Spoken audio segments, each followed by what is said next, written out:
Welcome to Sweet Life Beat Life. We hope this video helps. In this video, I will explain how to put a center stand on a bike. First, ensure your motorcycle is on a flat, stable surface. This provides a safe foundation for the process. Next, firmly grip both handlebars. This gives you maximum control and stability over the bike. Then, position your right foot on the center stand's lever, ready to apply pressure.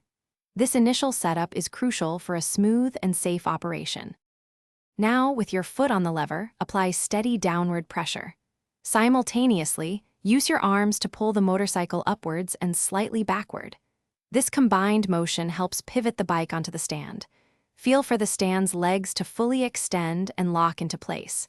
It might take a little practice to get the timing right, but once you do, it becomes much easier. The goal is to lift the rear wheel off the ground. Once the bike is on the stand, gently rock it side to side to confirm it's stable and balanced.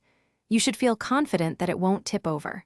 Also, check that the front wheel is slightly off the ground, indicating the stand is properly engaged.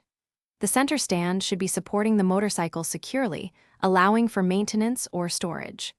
This step is vital for safety before leaving the bike unattended. To take the bike off the stand, firmly grip the handlebars and push the motorcycle forward. The stand will naturally retract as the bike rolls off. Ensure the center stand is fully retracted and secured before riding.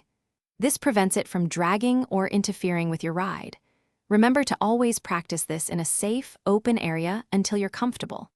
Also, for other great deals, like those on quality socks with a lifetime warranty, make sure to check the description below this video. Thanks for watching. Consider subscribing if we helped you.